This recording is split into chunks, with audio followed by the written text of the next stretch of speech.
Iran থেকে পালাচ্ছে ভারতীয়রা। ইরান ও ইসরায়েলের মধ্যে চলমান সংঘাতের কারণে উত্তপ্ত হয়ে উঠেছে মধ্যপ্রাচ্যের পরিস্থিতি। এই অস্থিরতা ও নিরাপত্তাহীনতার মধ্যেই ইরানে আটকে পড়া ভারতীয় নাগরিকদের মধ্যে আতঙ্ক ছড়িয়ে পড়েছে। পরিস্থিতির ভয়াবহতা এমন পর্যায়ে পৌঁছেছে যে জীবন বাঁচাতে ইরান ছাড়ছেন অনেক ভারতীয়।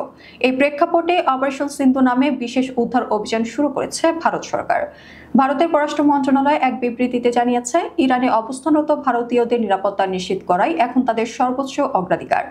বিবিসি বাংলার এক প্রতিবেদন অনুসারে পরিস্থিতি দ্রুত অবনতির দিকে যাওয়ায় ভারতীয় দূতাবাস ও সংশ্লিষ্ট কর্তৃপক্ষ গত কয়েকদিন ধরে সতর্ক অবস্থানে রয়েছে এবং নাগরিকদের ফিরিয়ে আনার কাজ শুরু করেছে। অপারেশন সিন্ধুর আওতায় মঙ্গলবার ইরানের উত্তরের একটি অঞ্চল থেকে প্রথম দফায় 110 জন ভারতীয় শিক্ষার্থীকে উদ্ধার করা হয়েছে। তাদের সড়কপথে আর্মেনিয়ার সীমান্ত পার করিয়ে নিয়ে যাওয়া হয় রাজধানী ইয়েরেভানে। সেখান থেকে একটি বিশেষ বিমানে শিক্ষার্থীদের ভারতে ফিরিয়ে আনার ব্যবস্থা করা হয়েছে। ভারতীয় দূতাবাসগুলো এই উদ্ধার প্রক্রিয়ায় ঘনিষ্ঠভাবে সমন্বয় করেছে। পররাষ্ট্র মন্ত্রণালয় নিশ্চিত করেছে, উদ্ধার করা শিক্ষার্থীরা 19 জুন তাদের পৌঁছানোর কথা রয়েছে। সরকারের তরফ থেকে জানানো হয়েছে, ইরানে অবস্থানরত আরো ভারতীয়দের সঠিক অবস্থান চিহ্নিত করে তাদেরও পর্যায়ক্রমে দেশে ফিরিয়ে আনা হবে।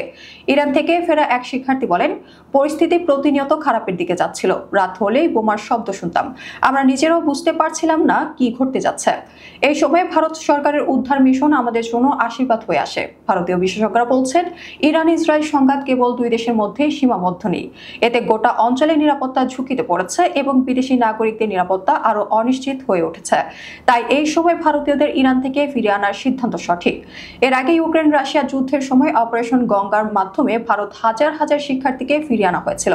সেই অভিজ্ঞতার আলোকে এবারও দ্রুত সিদ্ধান্ত নিয়েছে নয়াদিল্লি। বর্তমানে ইরানে যেসব ভারতীয় রয়ে গেছেন তাদের উদ্ধারের দ্বিতীয় ও তৃতীয় দফার প্রস্তুতি চলছে বলে জানা গেছে।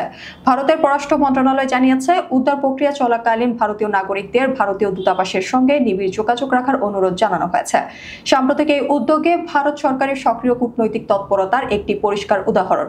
জীবন রক্ষার্থে ইরান থেকে পালাচ্ছে ভারতীয়রা, এমন বাস্তব চিত্রই উঠে আসছে মধ্যপ্রাচ্যের এই সংকটে। এখন নজর রয়েছে পরবর্তী ধাপে, বাকিদের কত দ্রুত দেশে ফিরিয়ে আনা যায়।